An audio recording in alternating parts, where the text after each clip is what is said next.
बात है 1833 की, जब स्टॉकहोम, स्वीडन में अल्फ्रेड नोबेल का जन्म हुआ। वो बचपन से ही जिज्ञासु थे, आसमान के तारों और धरती के नीचे के रहस्यों को जानने को उत्सुक। जब अल्फ्रेड छोटे थे, उनका परिवार रूस के सेंट पीटर्सबर्ग चला गया। स्कूल जाने के बजाय उन्हें घर पर ही एक विद्वान शिक्षक, जिनका नाम लार्स था, ने पढ़ाया। अल्फ्रेड ने विज्ञान, साहित्य और भाषाएं सीखी। उनके पिता इमैनुअल रूस में एक कारखाना चलाते थे, जहां वे पानी के नीचे सुरंग बनाने के लिए उपकरणों पर काम करते थे। अल्फ्रेड अपने पिता के साथ कारखाने में बहुत समय बिताते थे और उन्होंने जल्दी ही विस्फोटकों की शक्ति को समझा। पढ़ाई पूरी कर अल्फ्रेड दुनिया घूमने निकले। पेरिस में उनकी मुलाकात असेनियो सोब्रेरो से हुई, जिन्होंने एक बहुत शक्तिशाली पर खतरनाक तरल नाइट्रोग्लिसरीन का आविष्कार किया था। नाइट्रोग्लिसरीन बहुत उपयोगी थी, लेकिन ये कभी भी बिना किसी चेतावनी के विस्फोट कर सकती थी। अल्फ्रेड का सपना था कि इस शक्तिशाली ऊर्जा को सुरक्षित रूप से इस्तेमाल किया जाए, ताकि बड़े बड़े पहाड़ों को काटकर रास्ते और सुरंगें बनाई जा सके। एक दुखद दिन सेंट पीटर्सबर्ग के पास अल्फ्रेड के कारखाने में एक भयानक दुर्घटना हुई। नाइट्रोग्लिसरीन फट गया और अल्फ्रेड के छोटे भाई एमिल नोबेल सहित कई मजदूर मारे गए। अल्फ्रेड का दिल टूट गया। बहुत प्रयोगों के बाद अल्फ्रेड ने कमाल कर दिखाया। उन्होंने नाइट्रोग्लिसरीन को एक प्रकार की मिट्टी, सिलिका या किसलगोहर के साथ मिलाया। ये मिश्रण सुरक्षित था और इसे डायनामाइट नाम दिया गया। डायनामाइट के आविष्कार से दुनिया बदल गई। अब इंजीनियर कम समय में सुरक्षित तरीके से गहरी खदानें खोद सकते थे और दुर्गम पहाड़ों में रास्ते बना सकते थे। अल्फ्रेड ने अपने आविष्कार का पेटेंट कराया। सफलता के साथ एक भारी जिम्मेदारी भी आई।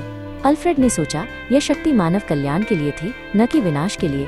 क्या मैं दुनिया को सुरक्षित कर सकता हूँ, या मैंने बस एक नया खतरा पैदा कर दिया है? हालांकि डायनामाइट ने कई बड़ी परियोजनाओं में मदद की, पर लोगों में विस्फोटकों के प्रति गहरा डर बैठ गया। प्रेस और जनता ने अल्फ्रेड को घातक और विनाश का व्यापारी कहना शुरू कर दिया, जो उन्हें दुख देता था। पर जल्द ही अल्फ्रेड के आविष्कार का इस्तेमाल युद्ध के मैदानों में होने लगा। जो शक्ति पहाड़ों को काटने के लिए बनी थी, वो अब इंसानों को नुकसान पहुंचाने लगी। ये देखकर अल्फ्रेड का दिल दुख से भर गया। एक बार गलती से एक फ्रांसीसी अखबार ने अल्फ्रेड के भाई की मृत्यु पर उन्हें ही मौत का सौदागर, मर्चेंट ऑफ डेथ कह दिया। जब उन्होंने वो शीर्षक पढ़ा तो उनकी आत्मा तक कांप गई। उन्होंने सोचा, क्या मेरा जीवन केवल विनाश के लिए याद किया जाएगा? मुझे कुछ ऐसा करना चाहिए जिससे दुनिया में शांति और प्रगति को बढ़ावा मिले। ये विचार उनके हृदय में एक नई आशा बनकर जगा। अल्फ्रेड ने अपनी वसीयत लिखी और अपनी सारी संपत्ति एक भव्य पुरस्कार के लिए दान कर दी। ये था नोबेल पुरस्कार, जो हर साल उन लोगों को दिया जाएगा जिन्होंने मानवता के लिए महान कार्य किया है।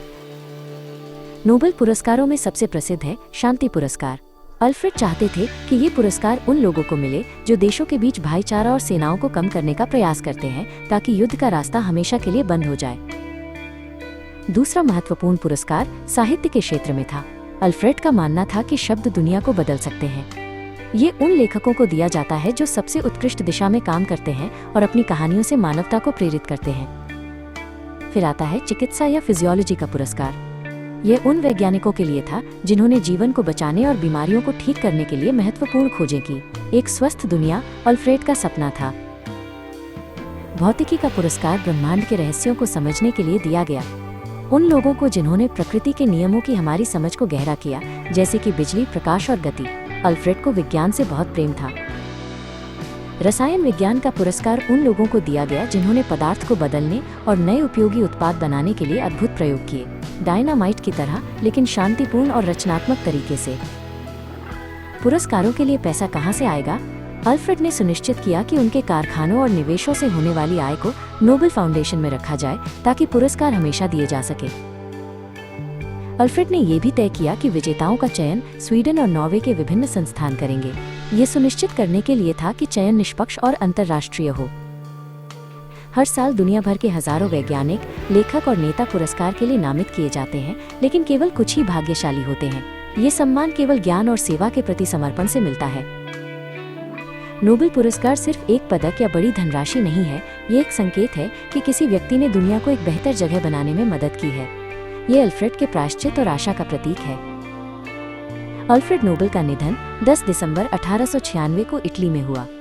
उनके सम्मान में ये पुरस्कार हर साल 10 दिसंबर को स्वीडन की राजधानी स्टॉकहोम में दिया जाता है, ताकि दुनिया को याद रहे कि विज्ञान का असली उद्देश्य मानव कल्याण है। आज अल्फ्रेड नोबेल को सिर्फ एक विस्फोटक वैज्ञानिक के रूप में नहीं, बल्कि एक महान मानवतावादी के रूप में भी याद किया जाता है। उनका डायनामाइट का आविष्कार अब भी उपयोगी है, पर उनका नोबेल पुरस्कार एक शांतिपूर्ण और बेहतर कल की उम्मीद है।